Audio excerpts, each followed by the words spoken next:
अगर आपने अवेयरनेस आ गई कि मैं क्या कर रहा हूं, तो सारी चीजें अपने आप ठीक हो जाएंगी, बाकी सारी चीजें ठीक हो जाती हैं। पर अगर बंदा अवेयर नहीं है तो फिर मामला बिगड़ जाता है, फिर दिक्कतें हो जाती है।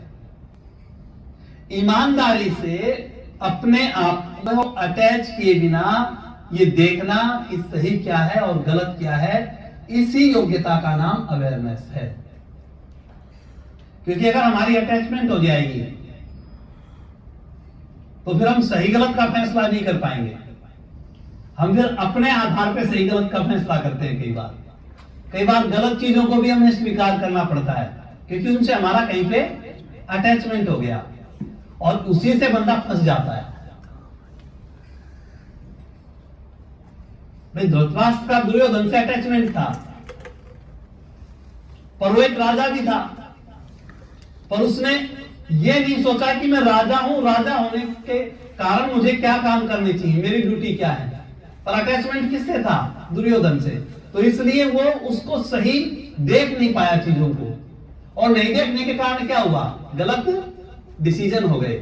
आज भी हम कहते हैं तो धृतराष्ट्र तो नहीं है, कहावत बन गई। तो सेल्फ अवेयरनेस इस चीज का नाम है। By becoming self aware you gain ownership of reality. अगर सेल्फ अवेयरनेस है, अगर आप जागरूक हैं, तो फिर आप रियल में ओनरशिप ले सकते हैं। और जब एक बंदा रियल में ओनरशिप लेता है किसी चीज की, रियल में उसका मालिकाना हक लेता है, तो वास्तव में जब किसी चीज की वो जिम्मेवारी लेता है, तो कोई भी काम छोटा नहीं होता। चाहे वो दशरथ मांझी हो, उसके पास से एक हथौड़ी हो तो भी फर्क नहीं पड़ता। अब्राहम लिंकन हो तो उसके सामने पेड़ हो तो भी उसको फर्क नहीं पड़ता, वो उन्हीं को लोग समझ के भाषण देना शुरू कर देता है। सेल्फ अवेयरनेस इस चीज का नाम है। किसी दूसरे का सहारा नहीं, खुद की जागरूकता। जब खुद की जागरूकता हो जाती है तो लोग कर जाते हैं। जब सेल्फ अवेयरनेस हो जाती है तो आप बाहर की जिंदगी के भी मालिक बन जाते हैं और अंदर की जिंदगी के भी मालिक बन जाते हैं। आप अंदर भी स्ट्रांग हो जाते हैं और बाहर भी स्ट्रांग हो जाते हैं। एक घटना एक व्यक्ति के साथ बीतती है, वो घबरा जाता है। वही घटना दूसरे व्यक्ति के साथ बीतती है, वो मुस्कुराता है, वो उसका सामना कर लेता है। घटना दोनों के साथ एक जैसी है, क्योंकि वो जागरूक है।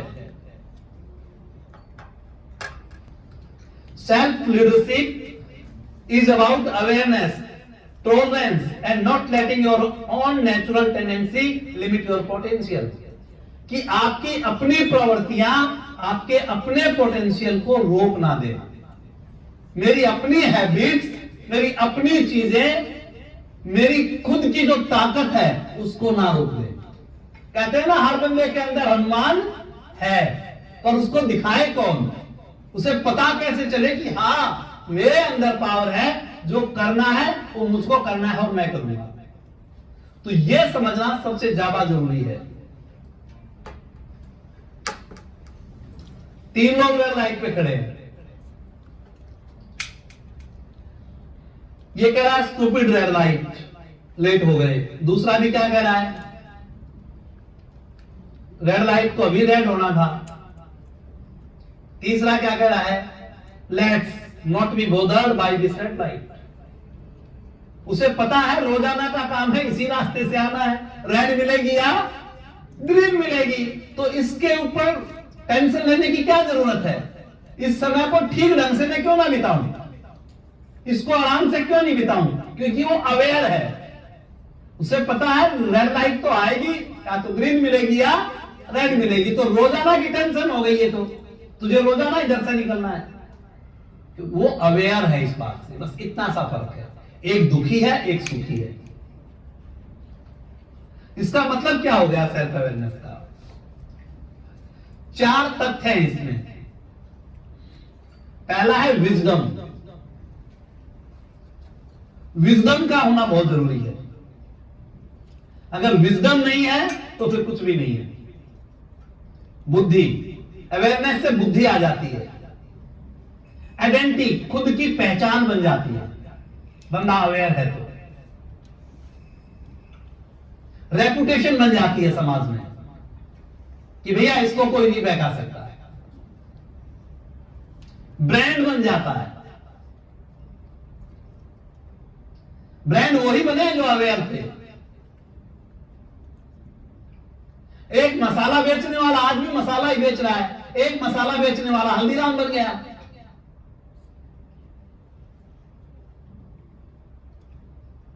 एक बर्गर बेचने वाला आज भी बर्गर बेच रहा है, एक बर्गर बेचने वाला मैकडोनाल्ड बन गया।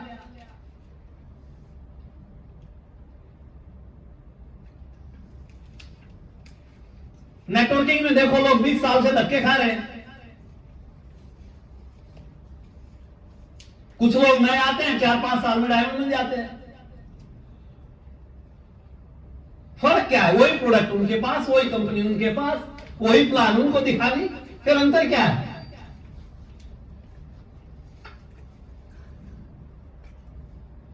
अंतर है अवेयरनेस का, अंतर है वो जागरूकता नहीं है। अगर अवेयरनेस है तो कोई भी हरा नहीं सकता किसी को, अवेयरनेस नहीं है कोई जिता भी नहीं सकता।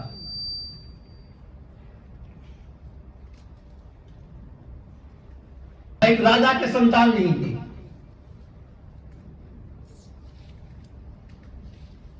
उसने एक तांत्रिक से पूछा कि मेरे संतान की उत्पत्ति कैसे होगी। तांत्रिक ने कहा किसी बच्चे की बलि देनी पड़ेगी। तो राजा ने ढिंढोरा पिटवा दिया कि जो भी अपनी औलाद बलि के लिए देगा, मैं उसे मन चाहा धन दौलत सब कुछ दूंगा।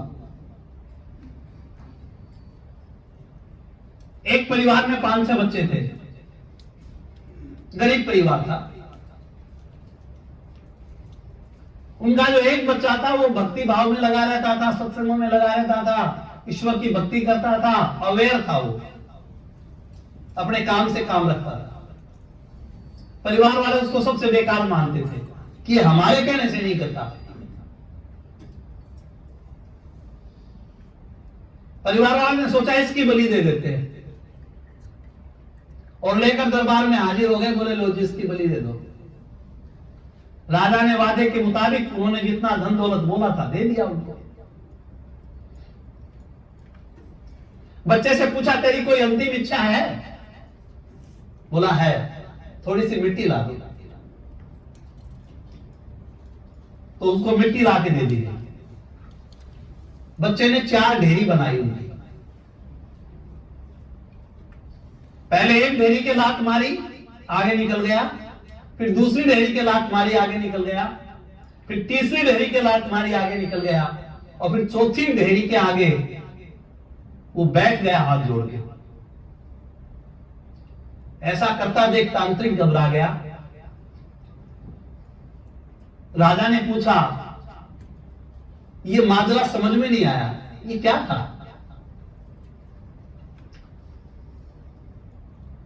बच्चा अवेयर था, सेल्फ अवेयरनेस थी उसको। बोला महाराज पहली ढेरी जो थी वो मेरे मां बाप की थी कि मेरे मां बाप का फर्ज था मेरी रक्षा करना,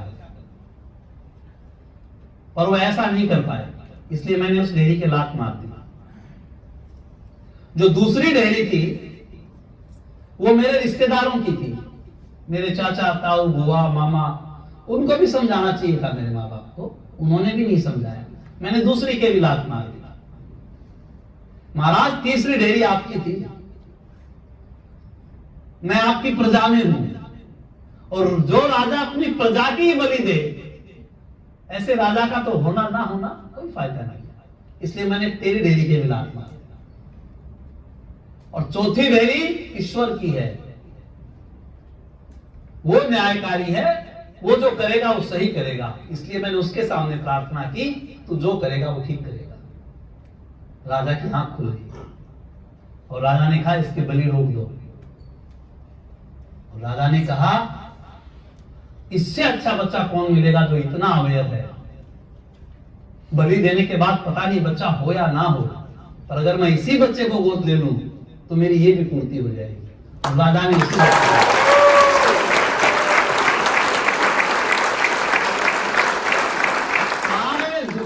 जड़ सिर्फ एक है, तुम अवेयर नहीं है दोस्त।